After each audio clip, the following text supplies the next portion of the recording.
यह भी लगभग तय हो चुका है कि कौन सी 17 सीटें कांग्रेस के खाते में गई हैं। सुन लेते हैं एक बार। अंत भला तो सब भला, क्या समझे? तो क्या माना जाए? आप समझदार हो? सब गठबंधन होगा या सीट शेयरिंग को लेकर के विवाद छिड़ा हुआ है।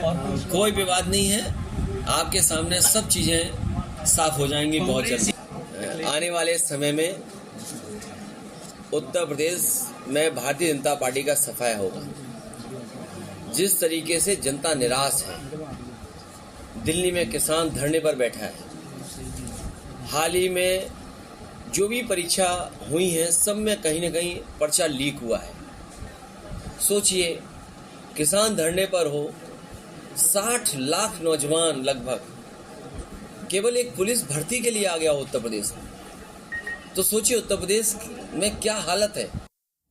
जी न्यूज संवाददाता विशाल पांडे मेरे साथ न्यूज रूम से जुड़ रहे हैं। विशाल, कहीं ना कहीं अखिलेश यादव ने ये जो रास्ता निकाला है, 17 सीटों पर राजी करा है कांग्रेस को और गठबंधन पे सीट शेयरिंग का फॉर्मूला तय हुआ है। मुझे लगता है कि एक बहुत परिपक्व नेता के रूप में अखिलेश यादव इस पूरे गठबंधन को लेकर सामने आए हैं, क्योंकि उधर ममता बनर्जी को आप देख लीजिए, सीट शेयरिंग हुई की लड़ाई हो गई और अलग हो गए, और मोदी से लड़ना है तो एकजुटता तो बेहद जरूरी है, जो देखने को मिल नहीं रही है। और मुझे लगता है कि अखिलेश यादव ने ये रास्ता निकालकर काफी बड़ी बाजी मारी है इंडिया गठबंधन में। देखिए बिल्कुल शोभना जी, क्योंकि जिस तरह से पश्चिम बंगाल में ममता बनर्जी कांग्रेस से अलग होकर चुनाव लड़ रही हैं, बिहार में नीतीश कुमार जो इंडिया गठबंधन को एक साथ लाने वाले थे वो अलग हो चुके हैं, तो कहीं ना कहीं कांग्रेस को यूपी में जरूर ऑक्सीजन मिली है। अखिलेश यादव का साथ यहां पर कांग्रेस को मिल चुका है और 17 सीटों पर समाजवादी पार्टी और कांग्रेस के बीच सहमति बन चुकी है। थोड़ी देर बाद शाम 5:30 बजे लखनऊ में इस बात का ऐलान भी होने वाला है। 17 वो लोकसभा सीटें हैं जिनकी जानकारी जी न्यूज ने कल अपने दर्शकों को दी थी, जिसमें अमेठी, रायबरेली, वाराणसी समेत कई ऐसी सीटें हैं जिन पर कांग्रेस लगातार दावेदारी कर रही थी, खासतौर पर अमरोहा जहां पर सपा ने कल प्रभारी घोषित किया था। हालांकि वो सीट फिर से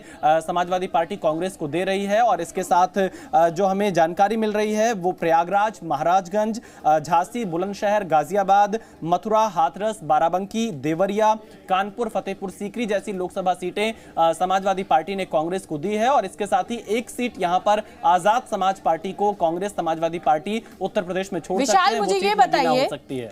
विशाल, मुझे ये बताइए कि कहा जा रहा है कि प्रियंका गांधी ने बहुत अहम भूमिका निभाई है इस गठबंधन में सीट शेयरिंग के फॉर्मूले को तय करने में, इसको अमली जामा पहनाने में। ये इस खबर में क्या देख रहे हैं आप? क्या देखिए, हम लोग को जो जानकारी मिली थी उसके मुताबिक मल्लिकार्जुन खड़गे और अखिलेश यादव की फोन पर बातचीत हुई थी। हालांकि कल ऐसी जानकारी आ रही कि प्रियंका गांधी भी इस बातचीत में आई और उसके बाद जाकर ये पूरा गठबंधन फाइनल हुआ है। प्रियंका गांधी और अखिलेश यादव की भी बातचीत हुई है, जिसके बाद 17 सीटों पर सहमति बनी है, क्योंकि समाजवादी पार्टी ने 17 सीटें ही फाइनल प्रस्ताव कांग्रेस के पास भेजा था, जिसके बाद से कहीं ना कहीं ये दोनों ही पार्टियों के बीच तनातनी दिखाई दे रही थी कि क्या 17 सीटें कांग्रेस स्वीकार करेगी, क्योंकि इसमें से कई ऐसी सीटें हैं पश्चिमी उत्तर प्रदेश की और पूर्वी उत्तर प्रदेश की जहां पर कांग्रेस और सपा दोनों का गठबंधन काफी कमजोर रहा है। उन सीटों पर बीजेपी काफी मजबूत रही है, तो क्या कांग्रेस उन सीटों को स्वीकार करेगी? लेकिन फिलहाल जो खबर सामने आ रही है उन सभी 17 सीटों को कांग्रेस ने स्वीकार कर लिया है और इसी के साथ अब समाजवादी पार्टी, कांग्रेस और आजाद समाज पार्टी का गठबंधन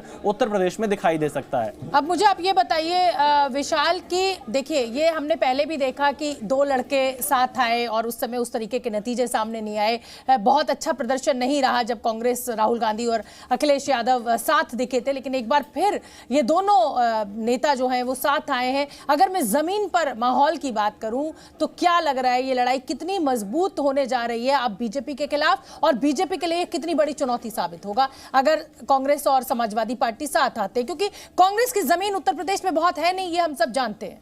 देखिए, अगर एसपी और कांग्रेस के इस गठबंधन को देखें उत्तर प्रदेश में, तो एक जो सबसे बड़ा लक्ष्य समाजवादी पार्टी और कांग्रेस दोनों का दिखाई देता है वो इसी बात को लेकर है कि अल्पसंख्यक वोट बैंक में बिखराव ना हो, यानी जो मुस्लिम वोट है उसमें बंटवारा ना हो। ये एक सबसे बड़ी कोशिश समाजवादी पार्टी और कांग्रेस के इस गठबंधन के बीच में दिखाई पड़ी है। यही कारण है कि सपा और कांग्रेस दोनों ही इस गठबंधन के लिए एक दूसरे के साथ बातचीत लगातार करते रहे। भले ही बात कितनी बिगड़ती चली गई, लेकिन उसके बावजूद भी जो सबसे बड़ा कारण है वो यही है है कि मुस्लिम वोट बैंक एकजुट रहे। तो अब देखना यही होगा कि सपा और कांग्रेस दोनों साथ मिलकर बीजेपी का किस तरह से मुकाबला कर पाते हैं, क्योंकि कांग्रेस की बहुत ज्यादा जमीन उत्तर प्रदेश में बची नहीं। तो क्या कांग्रेस अमेठी और रायबरेली जैसी जो उनकी परंपरागत सीटें रही हैं, क्या उस पर वापसी करने में सफल हो पाएगी या नहीं, ये तो चुनाव के नतीजों से तय होगा। लेकिन फिलहाल ये कहा जा सकता है कि एसपी और कांग्रेस का गठबंधन उत्तर प्रदेश में हो गया है और ये साथ मिलकर चुनाव लड़ेंगे। बहुत बहुत धन्यवाद विशाल इस पूरे अपडेट के लिए, इस पूरी चर्चा के लिए।